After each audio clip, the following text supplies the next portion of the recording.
umbureberezo wa North Kigezi erizoba nubo bayemekwa umukorogu gwagwebembere Bishop w'ubureberezo bu Right Reverend Onesimus Asimwe kandi mukugamba kwe yayahanangiriza abahuraba kureba ngo bayibembeza ukora mukamarhanga amisho batagahanga ebyensi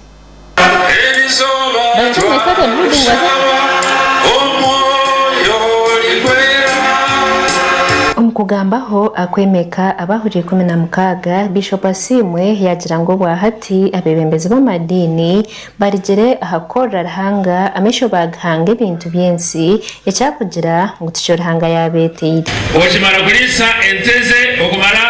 emyeze ngahe 12 abona kushorora abukuba we ekiyagambaga wabo tuli kumanya kulise nyameshwa Tino kwa abase kulisa ba kulisa ntama za Rwanda no tandika kuziria kusha no tandika kuziria no manyesa akagambira Petero ati gender olisechi entama zanje okabandi nibazirya mu Jesus said, go and feed my lambs. He never said feed on my lambs.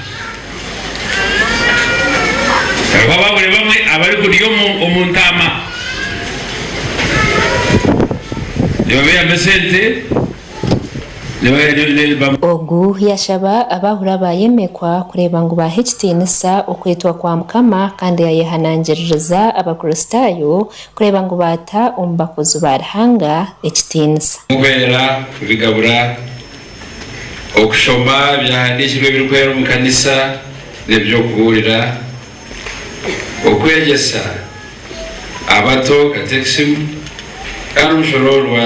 korabe atariho okubatiza abana bato no kuburira yaba yikirizibwa umureberezi kandi umurimo gwe ugundi nogu okubuririza abali mu lisobo abalwire aboro abatayine mani okumanyisa umushororwa okubali n'amazina gabo naho batwire umushororwa bone kwehanangiriza bumbulisa bwe nabandi habichoncho ebyo kubahera umusasi bwabo Abaahure abayemekwa baraganisa gukora nkokora hanga kwenda bakakuratira umurimo gwe kandi baje ngo tubinde cyo bakutina abo kuba bariho ishagama ya Yesu Kristo yereze mikono yawe oje kumugama aha mukorogu Bishop yagamba naha Abaahure 8 abakuza kuhumura kandi yagira ngo aba nubaza kuhabwa ebahasa amakuraga gasha Corona dukabanza abwa Sky TV agensho